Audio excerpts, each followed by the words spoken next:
I don't care. যখন যাব না বলেছি তখন যাব না, এখানেই কথা শেষ।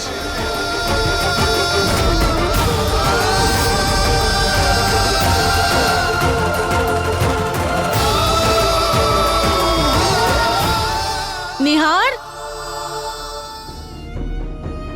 রুচি, তুমি তুমি টেনশন করো না।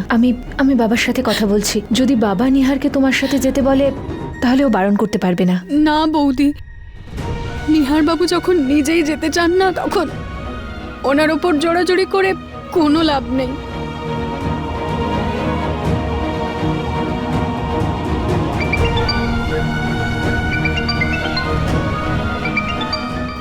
এখন আবার মা ফোন করছে, ওনাকে কি বলবো? রুচি তো ফোনই ধরছে না, কোথায় আছে কে জানে। এতক্ষণে তো চলে আসার কথা ছিল। আমার কিন্তু এবার খুব চিন্তা হচ্ছে, কোনো গন্ডগোল হয়নি তো?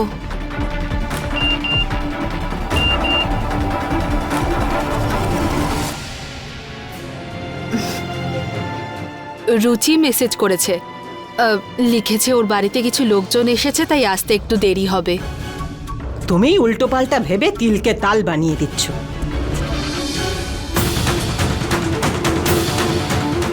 আমি নিহারের সম্বন্ধ শ্রীধরবাবুর মেয়ে রুচিতার সঙ্গে করেছি। এই বাড়িতে আজ পর্যন্ত শুধু তাই হয়েছে যেটা আমি চেয়েছি। এই কোর্স করাটা আমার কাছে স্বপ্ন। আমি যে কোনো ভাবেই এটা করতে চাই। এই বিয়ের জন্য আমি আমার ক্যারিয়ারটাকে নষ্ট করতে পারবো না। নিহার, তুমি যা খুশি তাই ভাবতে পারো, আমার জন্য লন্ডন যাওয়াটা খুব ইম্পর্টেন্ট।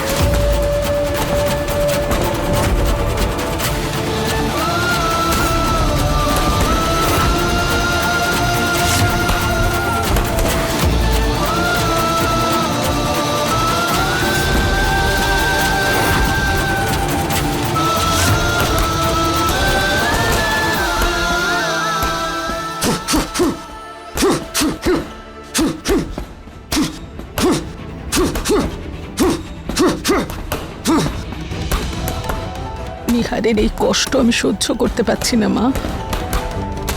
এই সব কিছু ওই রুচিতার জন্যই হচ্ছে। যত কষ্ট ও আমার নিহারকে দিয়েছে, ওপরওয়ালাও ঠিক হিসাব রাখবে। ভালোই হয়েছে নিহার অষ্টমঙ্গলায় যেতে বারণ করে দিয়েছে। কিন্তু যদি এই কথাটা নিহারের বাবা জানতে পারেন তাহলে বাড়িতে ঝড় উঠবে। দুপুরে খাবার খেতে আসবেন উনি। তাহলে তো যে করেই হোক নিহারকে বাড়ির বাইরে বের করতে হবে। কি করে মা?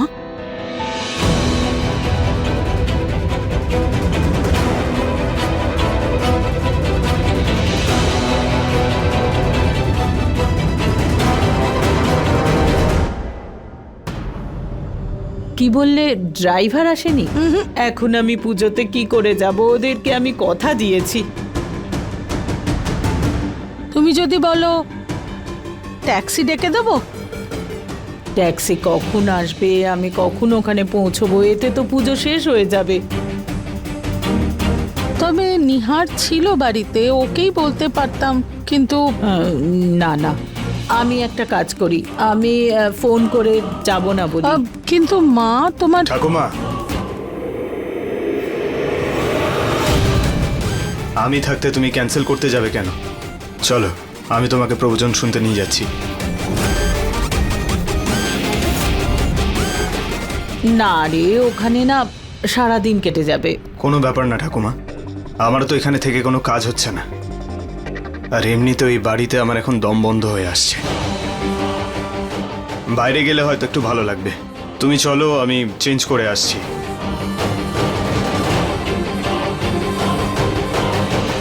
আমি আমার কাজ করে দিয়েছি, এবার তুমি সামলাও।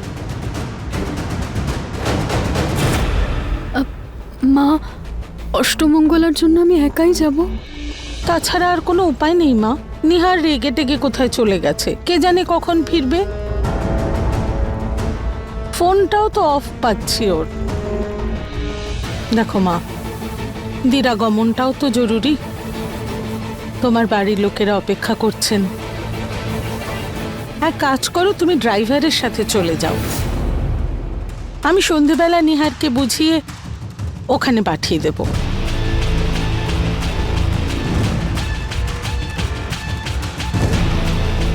ঠিক আছে মা, কিন্তু মা প্লিজ আপনি বিকেলে নিহার বাবুকে পাঠিয়ে দেবেন, নইলে আমার মা বাবা শুধু শুধুই খুব চিন্তা করবেন। হ্যাঁ নিশ্চয়ই, থাক থাক থাক, ঠিক আছে।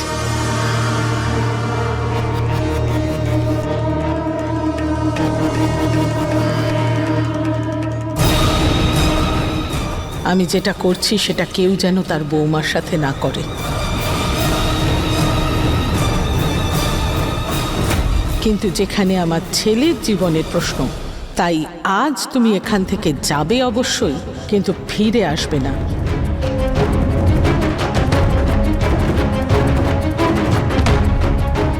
কারণ শ্বশুরবাড়ি থেকে কেউ তোমায় আনতে যাবে না।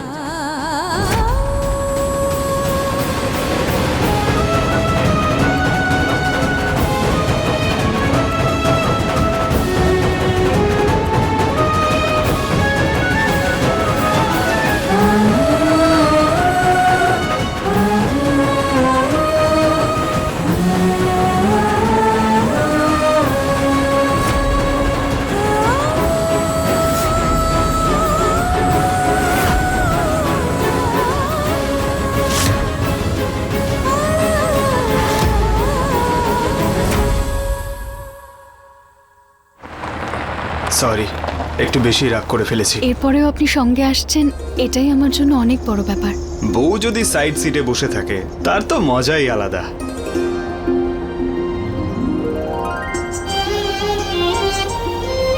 কিন্তু এখন বউকে না দেখে সামনে দেখুন। তুমি যখন সঙ্গে রয়েছো, রাস্তায় কি করে মনটা দিই বলো? এসব কথা আমরা পরেও বলতে পারবো, এখন সামনে দেখুন, গর্ত আছে। সরি বৌদি, আমি বুঝতে পারিনি ঠিক। কোনো ব্যাপার না, যদি গাড়িটা বাড়ির সামনে থামাই তাহলে মা বাবা বুঝতে পেরে যাবে যে নিহার বাবু আমাকে ছাড়তে আসেননি। গাড়িটা তাহলে দূরেই পার্ক করতে বলি। আপনি গাড়িটা এখানেই রাখুন, সামনে থেকে টার্ন করাতে অসুবিধা হবে।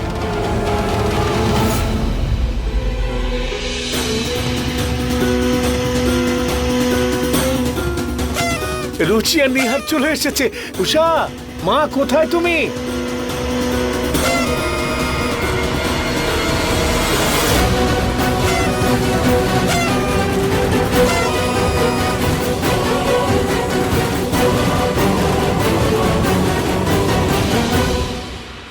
জামাই বাবা?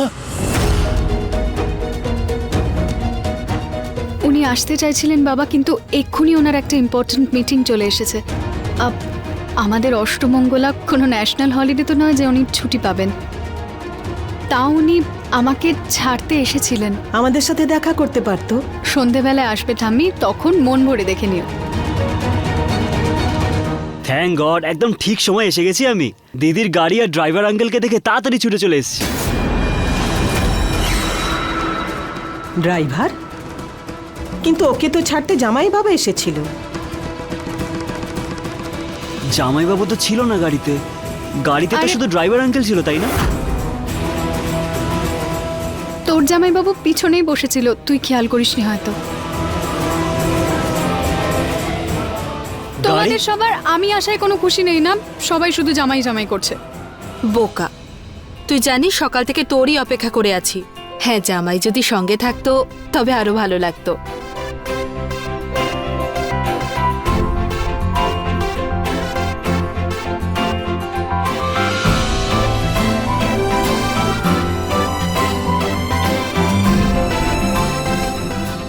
আয় রে মা।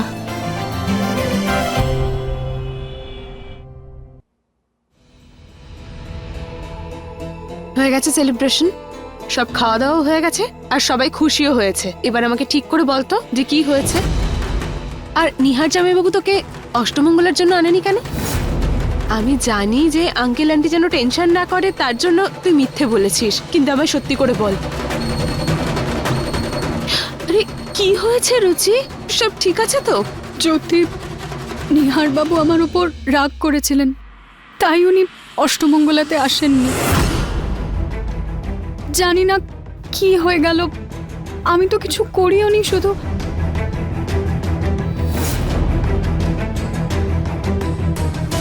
আমার জিনিসপত্রে তুমি হাত দিয়েছো? হ্যাঁ, সবকিছু এদিক ওদিক ছড়িয়েছিল, আমি তাই গুছিয়ে রেখেছি। কাকে জিজ্ঞেস করে হাত দিয়েছিলে? এইটুকু বিষয় নিয়ে এত বড় ঝামেলা?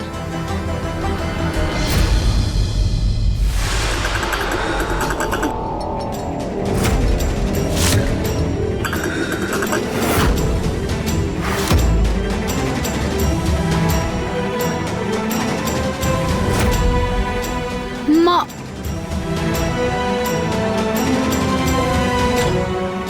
মা এদিকে এসো।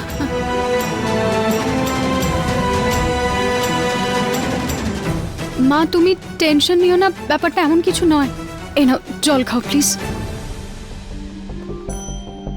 রুচি, মা জামাইয়ের কিসে এত রাগ হলো যে এই নিয়মে একবারের জন্য আসতে পারলো না? তুই আমাকে সত্যি কথা বল, ও তোকে স্বীকার করেছে তো? তুই ভালো আছিস তো? হ্যাঁ মা, উনি খুব ভালোবাসেন আমায়, আর খুব খেয়ালও রাখেন আমার।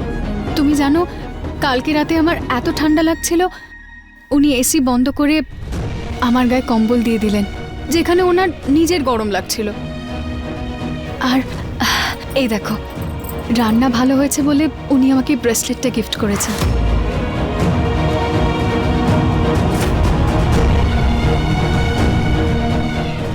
তুমি জানো, উনি আমার ওপর রেগেছিলেন, তাও আমাকে এতটা ছাড়তে এলেন। ইনফ্যাক্ট সন্ধেবেলা নিতেও আসবেন।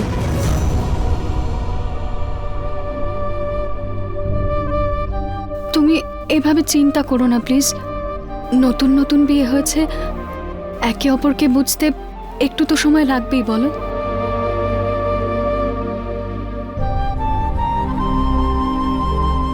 তুই যখন বলছিস রুচি, তখন আমি মেনে নিচ্ছি। না হলে আমার কিন্তু খুব চিন্তা হচ্ছিল। আর ভালোই হয়েছে যে সন্ধ্যাবেলায় জামাই এসে তোকে নিয়ে যাবে।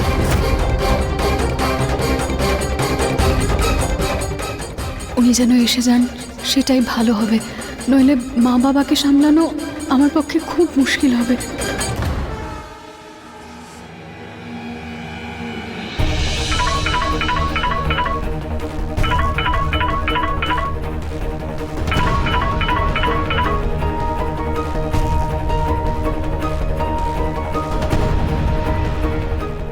নিহার বাবুর ফোনটা অফ, আর মা ফোন ধরছেন না। জানি না নিহার বাবু আমাকে নিতে আসবেন কিনা।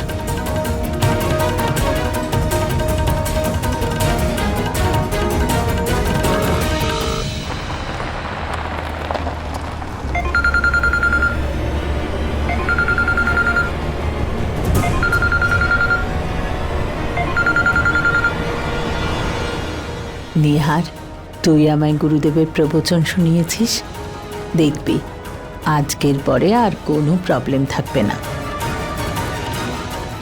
আর সবার আগে ওই রুচিতাকে তোর জীবন থেকে সরাতে হবে।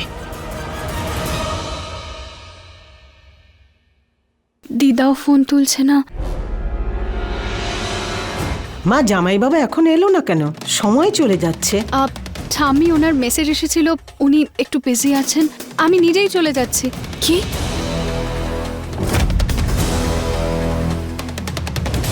তোর কি মাথা খারাপ? যতক্ষণ না বিয়ের নিয়ম কানুন ঠিক মতো হচ্ছে আর শ্বশুরবাড়ি থেকে কেউ নিতে না আসছে, ততক্ষণ তুই এখান থেকে যাবি না, শ্বশুরবাড়ির কেউ না আসা পর্যন্ত।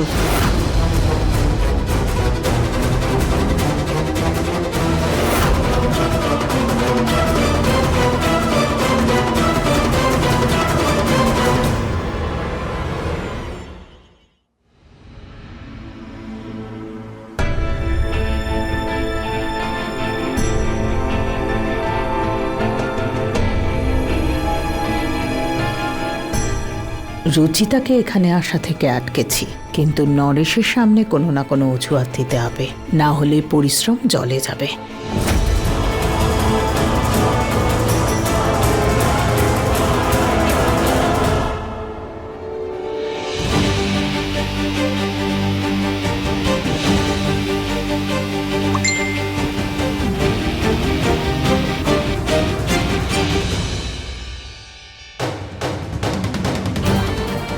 নিহার বাবু, আমি রিকোয়েস্ট করছি, প্লিজ আমাকে বাড়িতে নিতে আসুন। বাড়িতে সবাই খুব টেনশন করছে, পরে আপনি আমাকে খুব বকে দেবেন, কিন্তু প্লিজ এখন এরকম করবেন না।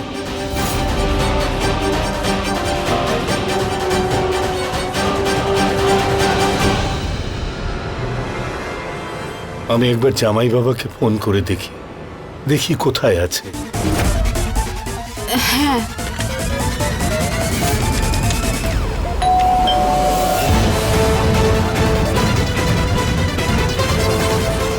মনে হয় জামাইবাবু এসে গেছে।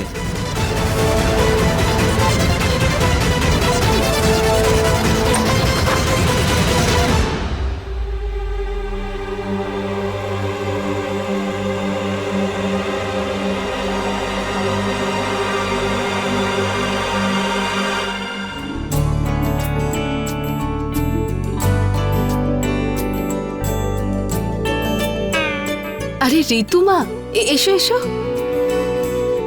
সরি সরি সরি, আসলে আসতে খুব দেরি হয়ে গেল। অ্যাকচুয়ালি এই সরি আমার তরফ থেকে নয়, নিহারের তরফ থেকে। আসলে ওর খুব জরুরি একটা মিটিং পড়ে গেছে, আর বিদেশি ক্লায়েন্ট তো তাই বারণও করতে পারেনি, তাই সেই কারণেই আসতে পারেনি। বেচারা খুব গিল্টি ফিল করছিল, তাই সরি বলার জন্য এই বকে আর সরি কার্ড পাঠিয়েছে।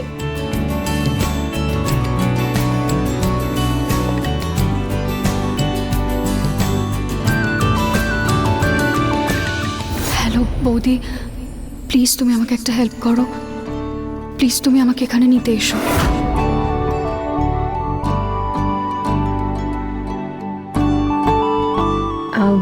আসলে আপনাদের খারাপ লাগেনি তো? প্লিজ নিহারকে ক্ষমা করে দেবেন, ও কিন্তু জেনে বুঝে এটা করেনি। না, আমরা বুঝতে পারছি। জরুরি কাজ পড়ে গেলে জামাই বাবা কি করবে? মা, এইবার তো তুমি চিন্তামুক্ত না? হ্যাঁ রে মা, আমি ভগবানের কাছে এটাই প্রার্থনা করি যে তোর আর নিহারের ভালোবাসা যেন এরকমই থাকে। আচ্ছা মা, এবার আমি আসি, আর আমি তোমায় কথা দিচ্ছি যে খুব তাড়াতাড়ি আমি নিহার বাবুকে আমার সঙ্গে এখানে নিয়ে আসবো।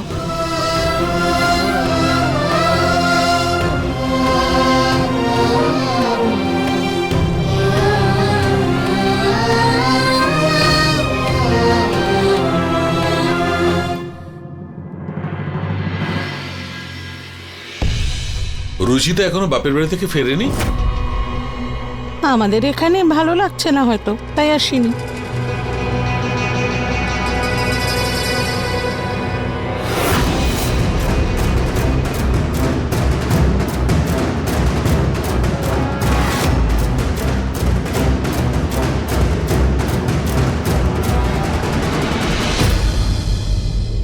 রুচিতা,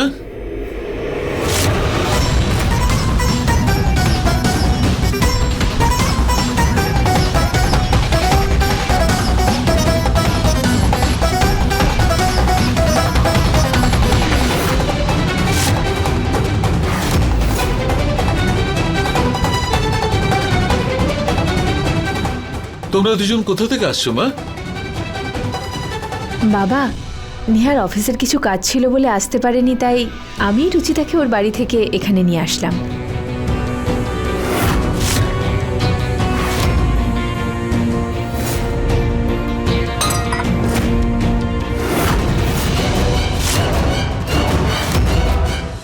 নিহারের কি এমন কাজ এসে গেছিল যে ও যেতে পারলো না?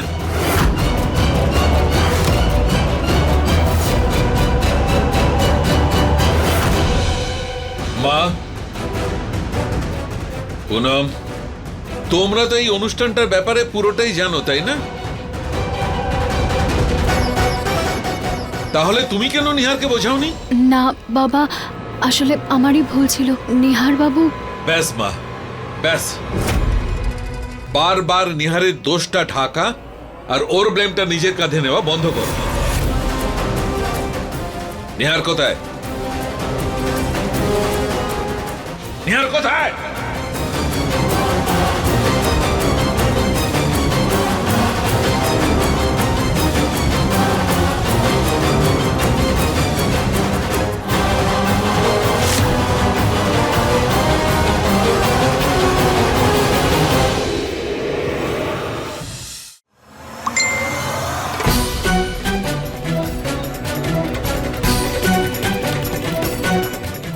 ইরিটেট হয়ে গেছি আমি।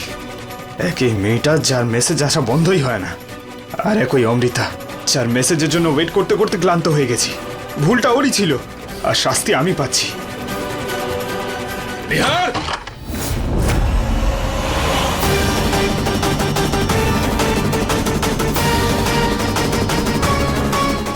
রুচিতার সঙ্গে অষ্টমঙ্গলায় কেন যাসনি তুই?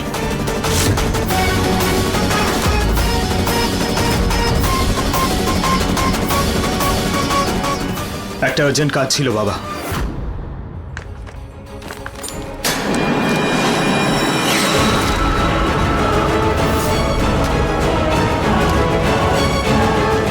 লাজ লজ্জা বলে কিচ্ছু নেই তোর?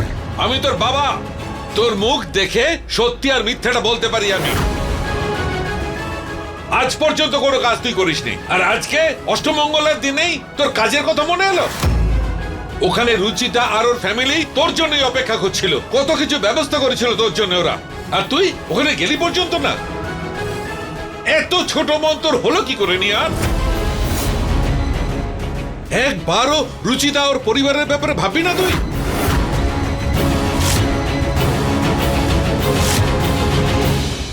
রুচিতা, রুচিতা, রুচিতা, ক্লান্ত হয়ে গেছি আমি ওর নাম শুনতে শুনতে।